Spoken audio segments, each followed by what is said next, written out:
Bienvenue à tous, mesdames, messieurs. Célébration de l'accession du Bénin à la souveraineté nationale et internationale. 61 bougies de soufflet dans un contexte, pour le moins, faut-il le mentionner, de tensions politiques et de crise sociale. Il était très attendu le message traditionnel du chef de l'État à la nation.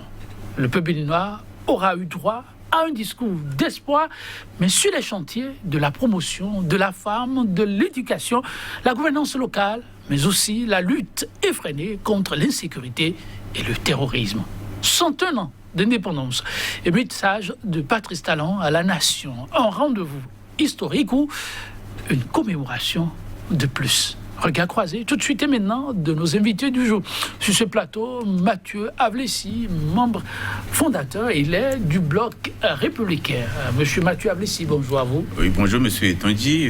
J'ai dit bonjour à mes co-débatteurs et puis très bonne fête aux compatriotes béninois au Bénin comme de la diaspora. Merci beaucoup. En face de vous, Dieudonné Lokosso, panafricaniste, l'ancien secrétaire général de la CSA Bénin. Monsieur Dieudonné Lokosso, bonjour à vous. Bonjour mon cher ami, et bonjour à tous vos téléspectateurs et téléspectatrices, et puis bonne fête d'indépendance à tous ceux qui souffrent. Quelle façon de saluer. En tout cas, l'indépendance, c'est bien aussi sur ce plateau, à chacun sa position, son regard. Un troisième invité en notre compagnie, Dr Wilfrida Fordégon. Il est politologue dans quelques composantes de la société pour opiner sur cette nouvelle bougie de soufflet par le Bénin. Dr Wilfrida Fordégon, bonjour à vous. Bonjour, monsieur Yetonji. Merci pour la disponibilité. Vous me permettrez de saluer toute l'équipe de Sika TV, de saluer également l'ensemble des téléspectatrices et téléspectateurs de Sika TV. Et puis, je profite de l'occasion aussi pour dire bonjour à mes deux co-panélistes et souhaiter également une bonne fête de l'indépendance au peuple. Merci à tous pour la disponibilité. Nous voulons le meilleur pour toute la nation.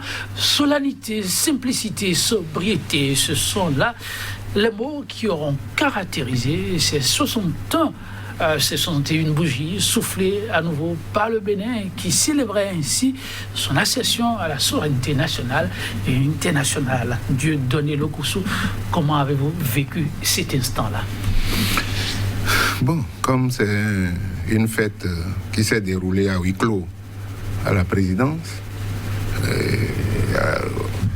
il n'y avait pas beaucoup de monde, à part la télévision d'État qui a relayé ce qui s'est passé. On a suivi de loin, et bien, aussi bien le discours que les autres manifestations. Donc, moi, je ne vais pas seulement me contenter du Bénin.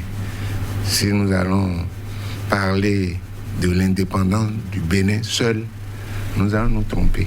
On ira au-delà, mais nous allons nous cantonner pour le moment sur l'indépendance du Bénin. Alors, vous avez parlé de huis clos tout à l'heure, mais vous savez les facteurs motivants. Est-ce qu'il ne faut pas féliciter le Bénin pour ce choix? Non, moi je n'ai pas félicité quelqu'un pour ce choix parce que ce n'est pas une première. On est à la 2e édition. Donc, dans d'autres pays, on a pris les mêmes précautions. Donc, pour moi, personnellement, un syndicaliste un jour, un syndicaliste tous les jours. Donc, je crois que le discours... On reviendra sur le discours. Oui, la cérémonie elle-même, la posture et la forme qu'on lui a donnée. Oui, monsieur Mathieu Avlessi. Oui, merci, monsieur Yetonji.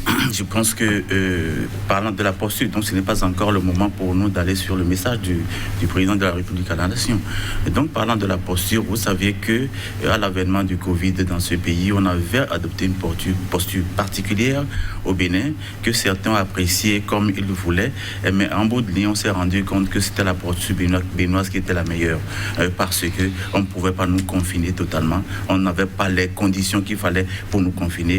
On a dû mettre des cordons et tout ça. Stratégiquement parlant, c'était bien répondant de nos comportements, de moyens et pour qu'on passe cette période de crise sans heurts, sans pour autant affecter le quotidien des Béninois. Et que cette commémoration se mette dans la logique parce qu'il y a une variante du Covid qui a été révélée. Faisons attention à nous. Les grands rassemblements pourraient nous faire briser la distanciation, les gestes barrières et tout ça. C'est des risques que nous prenons sur la vie des Béninois que nous dirigeons. Et donc, il y a de raisons que nous protégeons les Béninois pour mieux les diriger.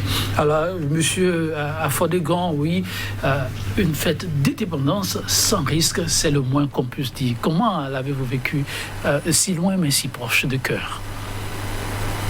Effectivement, nous le vivons lorsque nous savons que nous sommes très proches de notre peuple, bien que nous soyons très loin. Cependant, la sobriété qui a caractérisé donc l'organisation de la fête de l'indépendance, on peut la questionner. Vous savez, généralement, lors de la fête de l'indépendance, c'est 5 moments forts qui marquent donc les célébrations. Il y a le discours du chef de l'État, on va y revenir, il y a le dépôt de gel, la revue des troupes, le défilé militaire, le défilé civil. On peut également noter les manifestations un peu populaires qui s'organisent sur toute l'étendue du territoire national. Alors, nous avons eu droit au discours du chef de l'État, au dépôt de gel, à la revue des troupes, mais nous avions eu comme l'exclusion donc de 2 bénéficiaires ou de 2 groupes cibles, si je considère que le choix qui a été fait est une politique publique, donc le défilé militaire et le défilé civil. Vous savez, l'impression que ça peut donner, on peut effectivement, puis là je suis d'accord avec le doyen Lopossou, ça peut donner l'impression que nous sommes en face d'une fête aristocratique, parce qu'il y a une composante donc ou 2 composantes donc, de la population qui a été exclue. Donc une fête aristocratique qui suggère que, écoutez, l'élite politique, l'élite dirigeante du pays s'est réunie au Palais de la République et a fêté à l'exclusion donc d'un certain nombre de catégories de socio-professionnels du pays. Et l'argument qui est avancé, l'argument principal sur la COVID-19, on peut questionner cet argument. Ah bon? Vous voyez, les élections ont eu lieu lorsqu'on regarde la courbe donc, d'évolution des nouveaux cas au Bénin. On se rend compte que les élections présidentielles ont eu lieu au moment où il y avait plusieurs cas. Donc, on parle du mois de février où plus de 1000 cas, le mois de mars donc, et le mois d'avril. Donc, il y a une forte tendance donc, des nouveaux cas durant cette période. Ça n'a pas exclu donc, l'organisation des élections.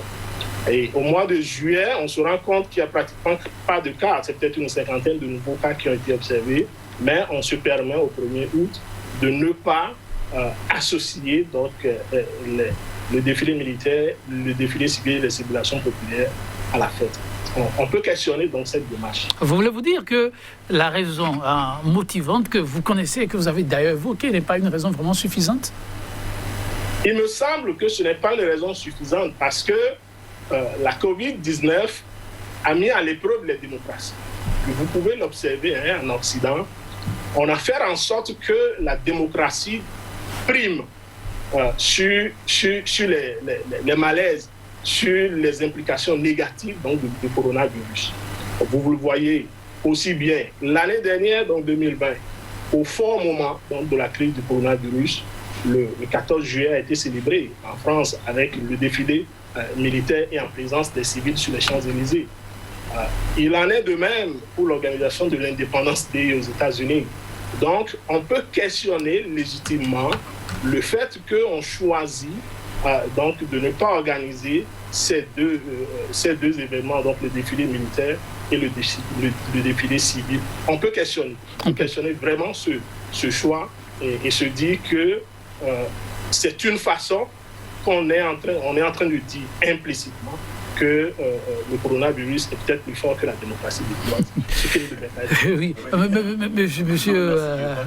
Il y a des raisons de revenir un peu sur ce qu'a dit notre frère Afodékan, parce qu'il disait qu'au départ, la sobriété ne se justifiait pas, parce qu'il questionnait la sobriété qui avait accompagné la commémoration de l'année des 61 ans. Vous savez, nous sommes dans un élan de rationalisation des coûts aussi. Au-delà du coronavirus, qui pouvait justifier, moi je l'ai mis sous ce coup, justifier les distanciations et les gestes barrières.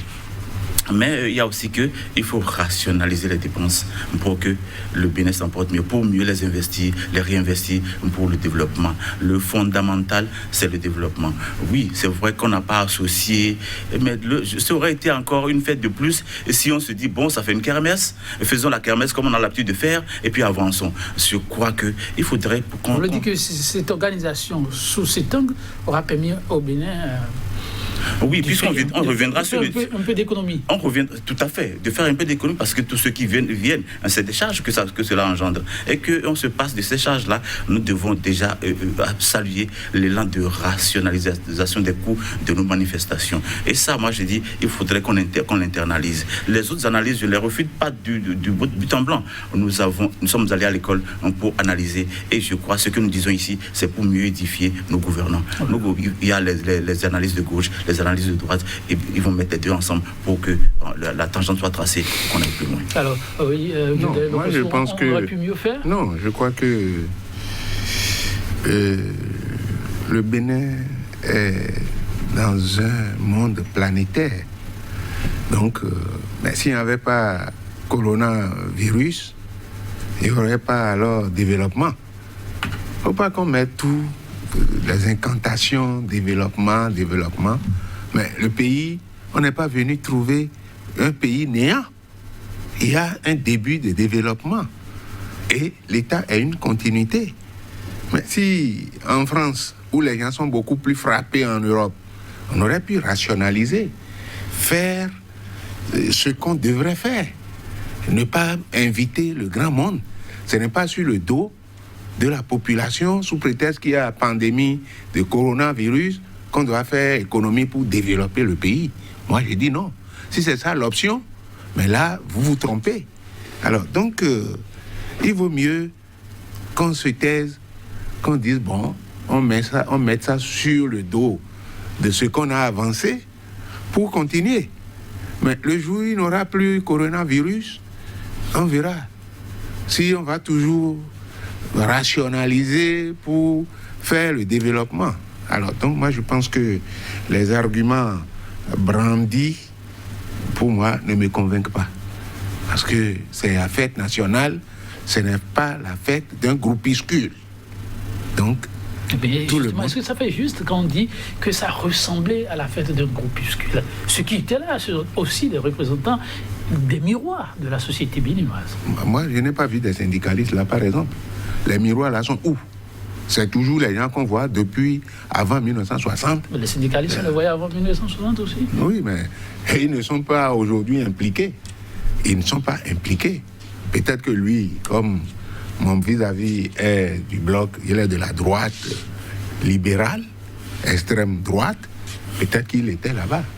Donc, c'est lui qui va nous relater réellement ce qui s'est passé. Comme il est au cœur du système, c'est lui qui sait que c'est à cause de pandémie, de coronavirus, qu'on doit faire d'économie pour développer le pays. Bon, dès que ce mal-là va disparaître, je vais voir sur quel pan ils vont jouer pour développer le pays. En tout cas, en entendant le Covid-19, ça continue de faire parler d'elle et il faut se prémunir. Voilà. Monsieur Afodékan, est-ce qu'on peut parler vraiment d'un rendez-vous de communion manqué avec le peuple quand on sait qu'il y a eu quand même de grandes composantes de la société, miroir du peuple, comme je le disais, qui étaient à ce rendez-vous? Écoutez, assurément, vous savez, une politique publique, c'est tout ce que le gouvernement choisit de faire ou de ne pas faire. Donc, lorsque vous choisissez donc, de ne pas organiser une fête populaire, un défilé civil et un défilé militaire, ça veut dire que vous décidez d'exclure systématiquement un certain nombre de groupes de l'organisation des festivités de l'indépendance nationale. Et ici, quand je regarde le triangle des acteurs, c'est les autorités politiques, c'est les militaires, puis c'est les civils. Donc, il y a deux composantes, donc deux acteurs majeurs qui, selon moi, ont été exclus. À partir de ce moment, c'est un rendez-vous manqué. D'autant plus que ce qui doit prévaloir dans un contexte de célébration de l'indépendance, c'est les symboles. Et l'un des symboles, c'est l'unité nationale. L'unité nationale sujet donc que toutes les composantes de la nation soient présentes à l'organisation d'une fête comme celle-là. C'est également le moment. Et là, je prends la symbolique donc, du défilé militaire. Vous savez qu'aujourd'hui, le Bénin est entouré par des pays qui sont fortement menacés par les djihadistes. Vous prenez par exemple le groupe État islamique au Grand Sahel qui opère au Niger, au Burkina et au Mali. Vous avez également le groupe qui est lié à Al-Qaïda qui opère au Nigeria. Et le Bénin se retrouve entre ce monde-là. Donc le Bénin se retrouve autour du Nigeria, du Niger et du Burkina. Donc on ne peut pas exclure le défilé militaire par exemple. Le défilé militaire, vous savez, en matière de stratégie militaire, il y a ce qu'on appelle, d'un point de vue théorique, la dissuasion. La dissuasion qui sujet deux éléments fondamentaux. Soit vous êtes en période de guerre et vous rendez la guerre plus coûteuse, forçant donc votre adversaire à abdiquer, ou alors, de manière préventive, vous montrez les muscles.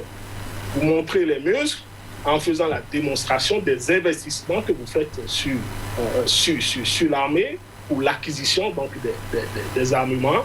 Et donc, le défilé militaire et ce symbolique-là aussi, c'est l'occasion pour l'État de montrer sa force face à l'ennemi et de rassurer son peuple donc, au regard donc, de l'insécurité qui opère, qui s'instaure dans cette région. À partir de ce moment, on peut supposer qu'on a manqué quelque chose. Ok. 2022 n'est pas bien loin, les autorités à l'écoute. On espère qu'on fera mieux la prochaine fois. Alors, était très attendu, disions-nous, le discours, le message du chef de l'État, ce traditionnel message à la nation. Monsieur Ablissi et Mathieu, vous avez suivi le chef de l'État dans cette adresse, aussi bien dans la forme que dans le fond. On va y aller. Quelle aura été votre appréciation?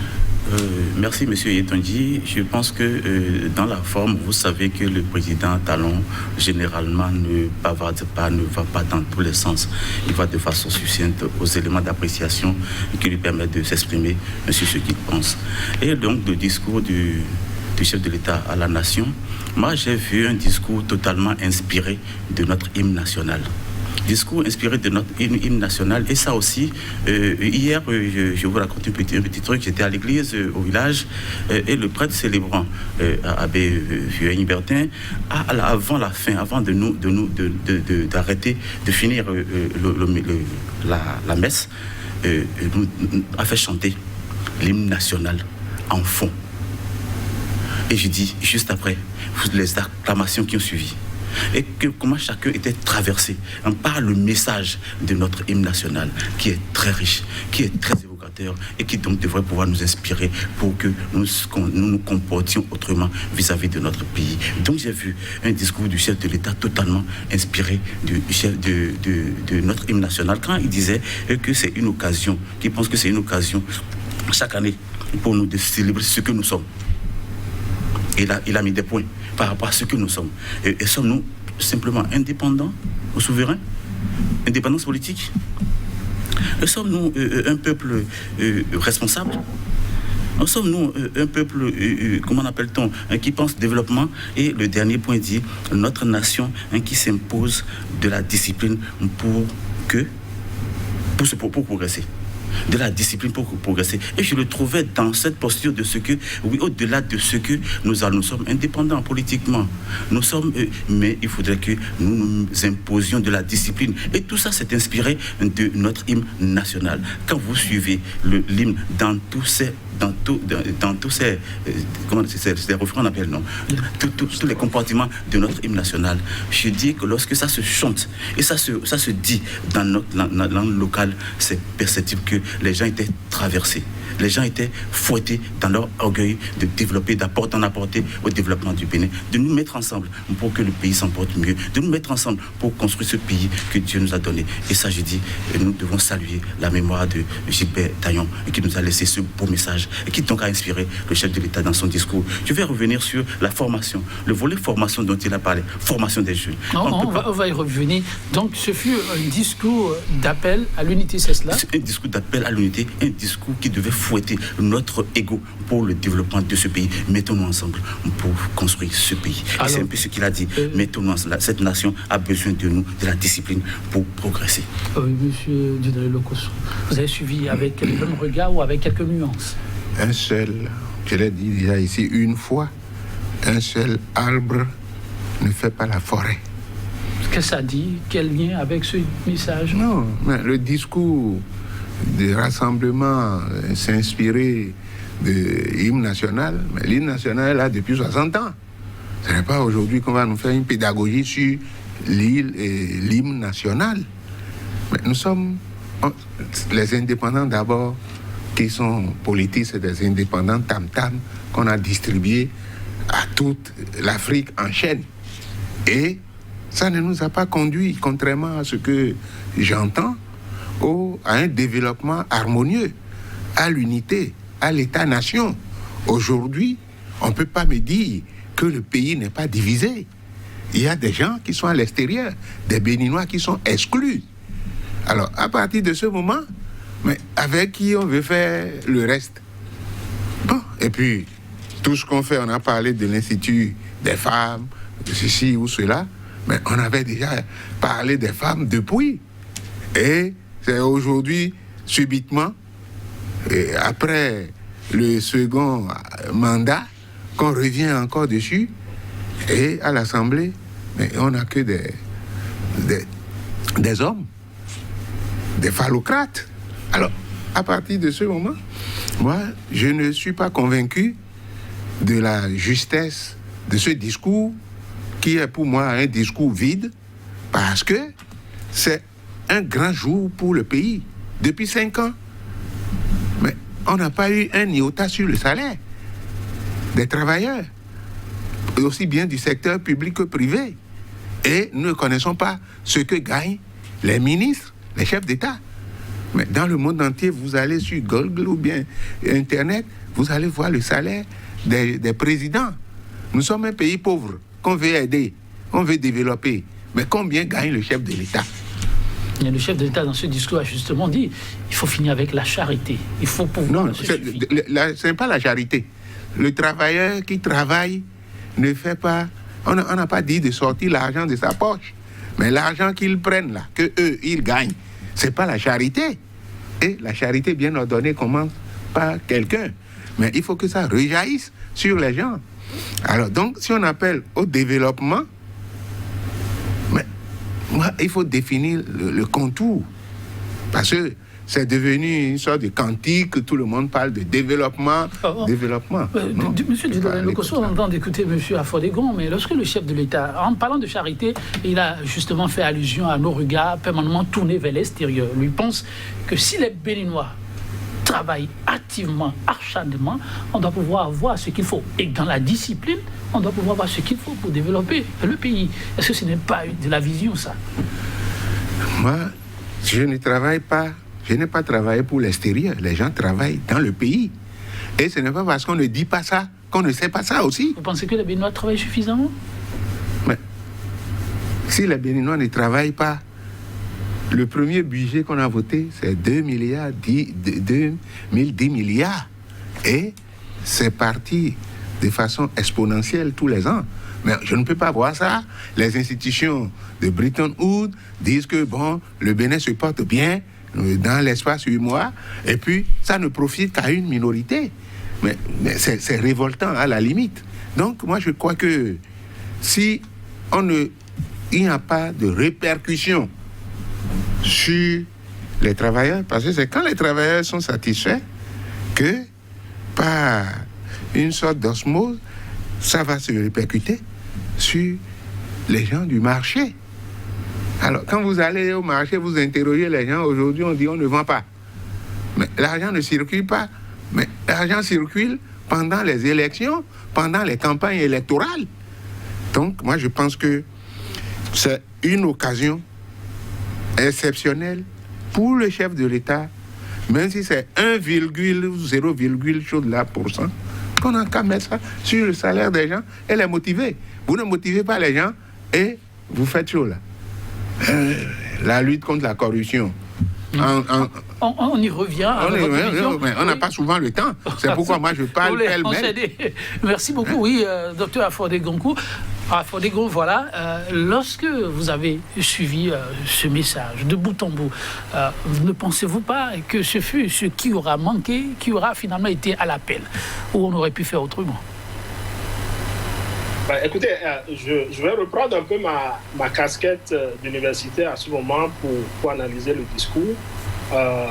Je suis d'avis que le message du chef de l'État est assez clair. C'est un message très structuré qui rappelle dans un premier temps des éléments de fierté nationale, notamment l'allusion faite à la discipline qu'il tente de mettre en place, à l'indépendance politique, à un Bénin ambitieux et laborieux. Donc, c'est à souhaiter et puis c'est à saluer. Dans un deuxième temps, discours structuré, parce que c'est un discours qui rappelle un peu les ambitions du chef de l'État. Donc, le chef de l'État, il dévoile son agenda public axé sur 4 priorités. J'ai pu noter la femme, l'éducation des enfants, la gouvernance locale, la lutte contre l'insécurité et le terrorisme. Et dans un troisième temps, c'est un discours qui évoque la mesure de grâce présidentielle qui est une tradition dans notre République relativement à l'organisation des fêtes de l'indépendance. Donc, sur la forme, discours très structuré, selon moi.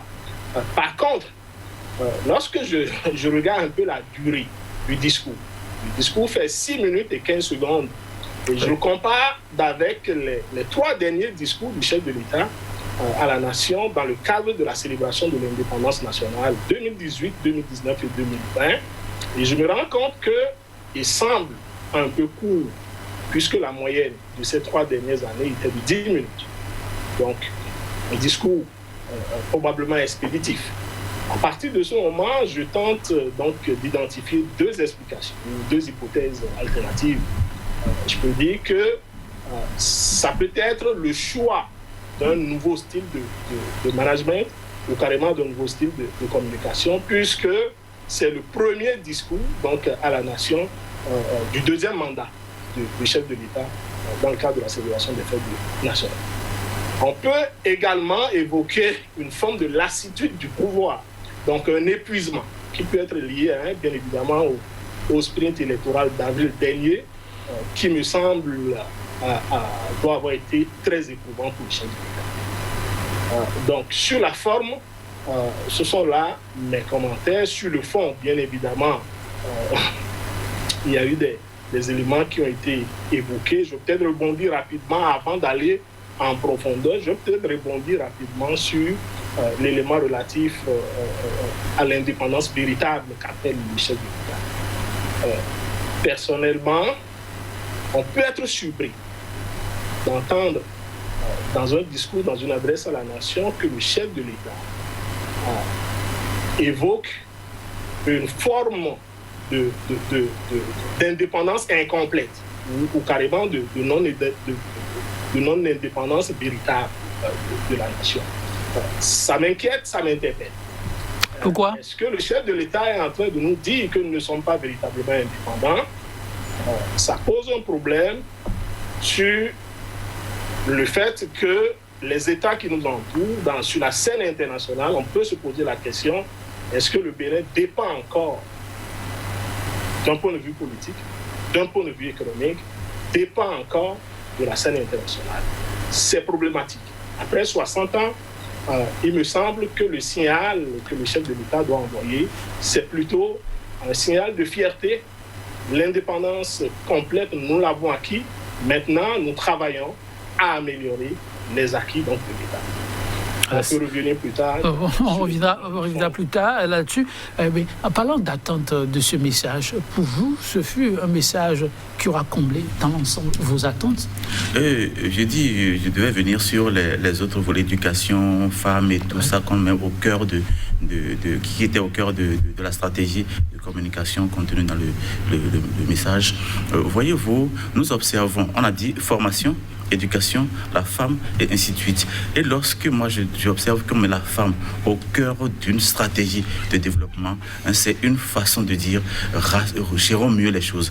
Observons un peu depuis l'avènement de la criette où les crimes économiques sont réprimés.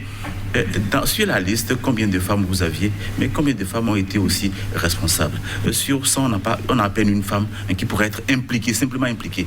Et donc, lorsqu'on met l'éducation, on met la formation, on met la femme au cœur d'une stratégie qui nous permette de pérenniser notre élan de nous discipliner pour en apporter au développement de ce pays, je dis stratégiquement, c'est très évocateur. Alors, lorsque vous, avant maintenant de revenir amplement sur ces aspects, si le temps le permet, on se reverra, lorsque certains Béninois disent qu'il aura manqué de piquant à ce message, où le chef de l'État serait beaucoup plus attendu sur la question de fierté de la vie ambiante, sur la question de dissension entre Béninois, sur la question de crise politique, pensez-vous que cela aurait été mieux d'aller sur ces aspects-là pour un discours comme celui-là?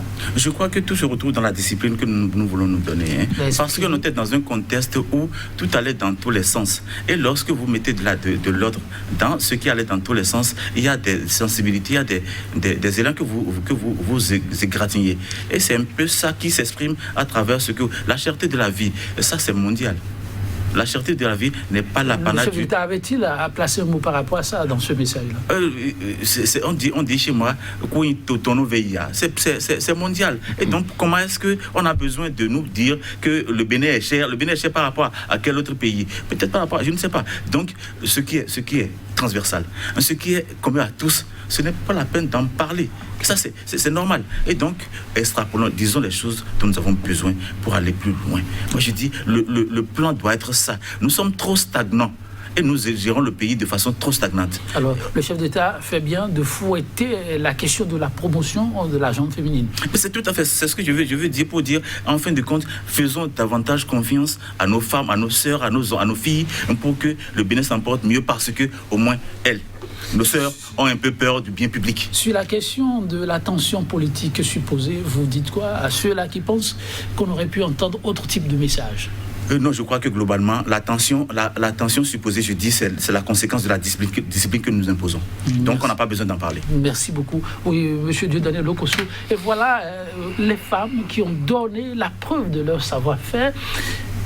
Patrice Talon invite désormais tout le monde à travailler dans ce sens, la promotion, mais la vraie, de la gente féminine.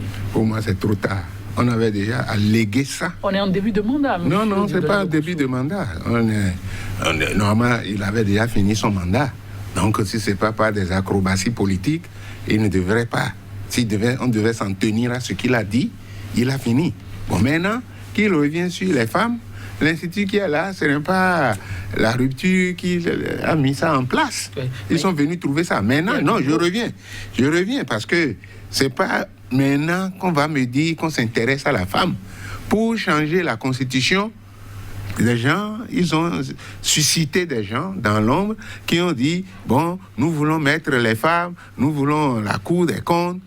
Mais quand on a fait les élections, les femmes, quel est le taux de participation, le taux des femmes à l'Assemblée? Donc ce n'est pas aujourd'hui, c'est depuis hier, on veut se servir des femmes pour faire autre chose. Donc si les femmes même croient à ça, mais le gouvernement qu'on a créé, mais il aurait pu faire moitié-moitié, kiff-kiff comme on fait en France, comme ailleurs. Mais pourquoi c'est l'Institut des femmes qui va promouvoir? Mais vous qui avez les leviers du pouvoir, il vous revient de faire la promotion du genre. Maintenant, je voudrais dire que l'indépendance n'est jamais totale. Il n'y a pas d'indépendance. Si nous ne sommes pas économiquement indépendants, on est toujours accroché à ce fameux franc CFA. On ne peut pas me dire qu'il y a indépendance. Le Bénin ne vit pas en autarcie. Nous dépendons les uns des autres. On a besoin du Bénin. Le Bénin aussi a besoin des autres.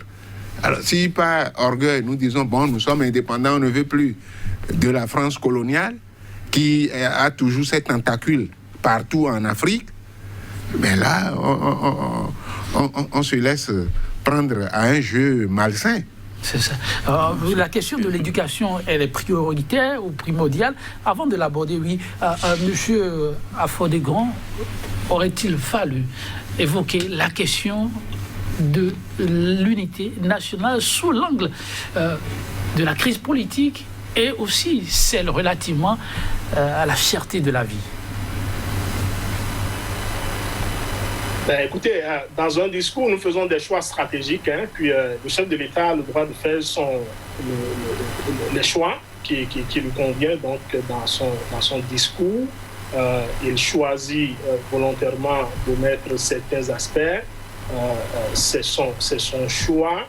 Certainement, je le disais tout à l'heure, qu'on a eu l'impression que ça a été un discours expéditif lorsqu'on le compare à lui-même, à ses performances des années antérieures.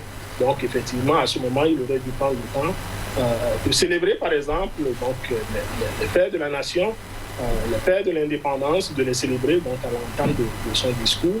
Et effectivement, sur la crise politique, s'il y en a, on peut effectivement regarder qu'à la fin de son discours, le chef de l'État a fait appel à la mesure de la grâce présidentielle.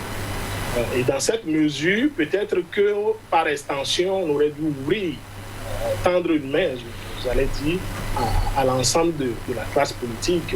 Vous savez bien que nous avons un professeur de droit constitutionnel qui est incarcéré, l'ancien ministre de la République qui est incarcéré. Nous avons également des ministres de la République qui vivent en exil en dehors du territoire national. Donc à partir de ce moment, oui, effectivement, nous venons de sortir d'une élection présidentielle. Ça aurait été peut-être un rendez-vous pour tendre la main donc, à l'ensemble des composantes. Alors, le chef de l'État, lui est loisible de choisir les as, et les as choisis, vous l'avez évoqué aussi tout à l'heure. Parmi ces as, lequel vous paraît vraiment très pertinent pour ce nouveau mandat, avec les défis qui sont ceux annoncés par le chef lui-même? Écoutez, vous interpellez ici la question de la mise à l'agenda public des priorités.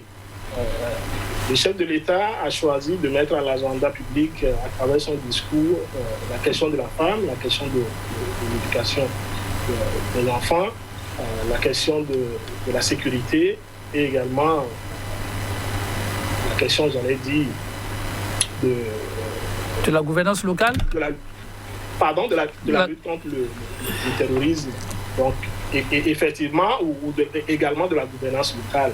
Donc, à partir de ce moment, c'est des choix qu'on peut analyser. Comment est-ce qu'on est arrivé à faire en sorte que ces éléments se retrouvent sur l'agenda institutionnel? Et puis, dans la théorie, vous retrouvez que ça peut être du fait d'un courant politique.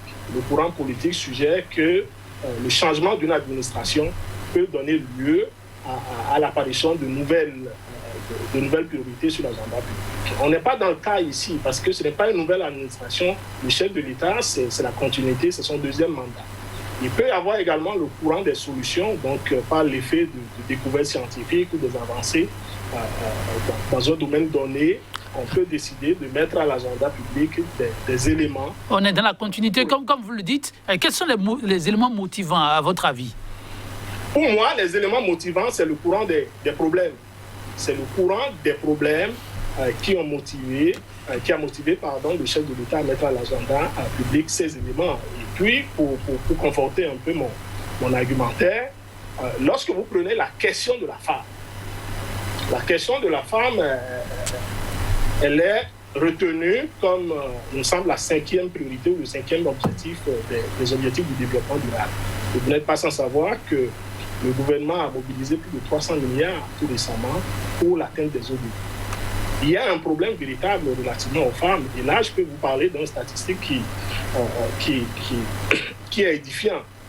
Sur le plan politique, par exemple, aujourd'hui, seulement 7% des sièges sont occupés par les femmes à l'Assemblée nationale.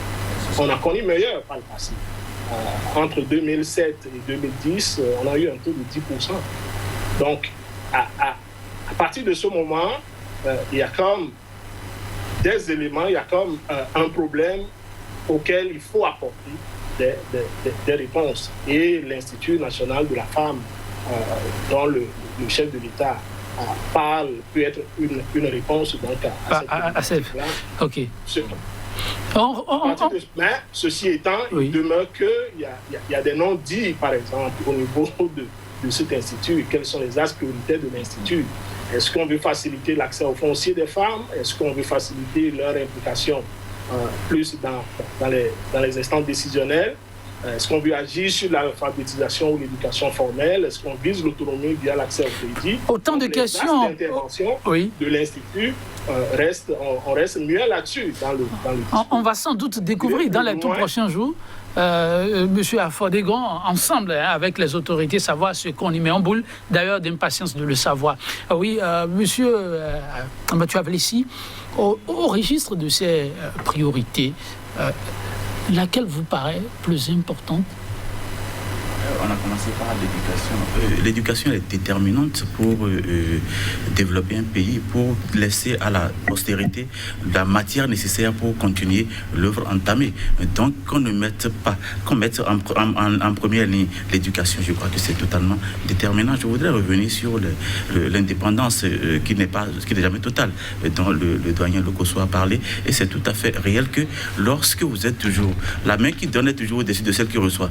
Lorsque vous avez toujours la main tendue, vous n'allez jamais vous développer, vous êtes toujours dépendant. Donc il n'y a pas d'indépendance sans que vous ne travaillez pour vous assumer. Et c'est ce à quoi le président nous exhorte. Mettons-nous ensemble, nous travaillons pour progresser. Et comme ça, ce faisant, nous allons effectivement émerger économiquement et donc sortir de la politique. En tout cas, chacune de ces priorités est à la loupe dans les prochaines émissions. On va se séparer avec une question à tous. Avec cette indépendance célébrée et ce discours, peut-on dire que c'est une nouvelle ère désormais pour le Bénin? Tout à fait, parce que je vous ai dit, discours inspiré de notre hymne national et puis axe stratégique où on met au cœur l'éducation des jeunes et des femmes. Le message contenu dans notre hymne national, comme je l'ai dit, que l'hymne soit traduit dans nos langues locales et que nos parents entendent le message que Gilbert Dayon a bien voulu laisser à la postérité. C'est très important pour le développement. Oui, Dieudonné Dokossou, ce message comme une nouvelle ère pour le Bénin démocratique, et ça va être en même temps votre conclusion?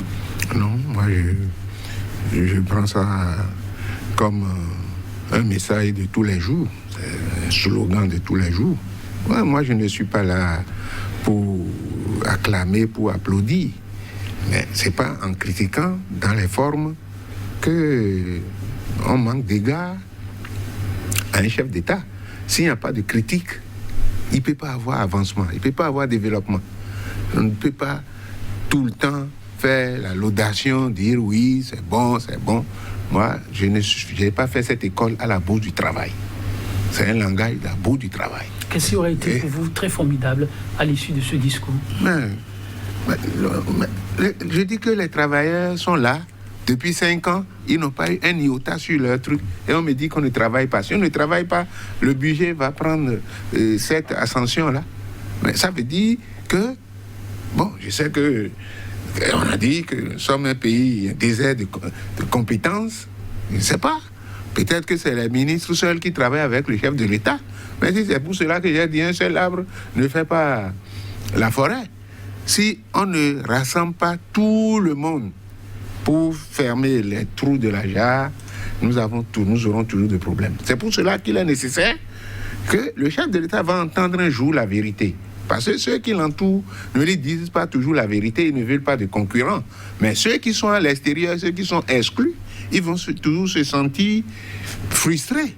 Donc, il faut qu'on ramène tout le monde pour que nous puissions avancer. Merci beaucoup, Dieudonné Lokossou. Monsieur Afoligon, votre conclusion? Écoutez, au-delà de tout ce qu'on vient de dire, c'est un discours très ambitieux. C'est un discours du chef de l'État qui décline clairement sa vision pour la prochaine année. Et donc, on va l'attendre le 1er août prochain pour évaluer. Merci beaucoup. Les avancées par rapport aux différents axes qu'il a évoqués. Ok, 2022 pour le prochain rendez-vous bilan.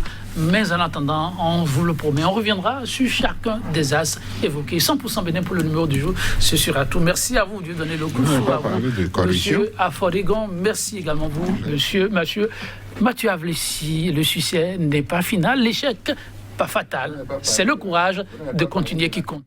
À bientôt.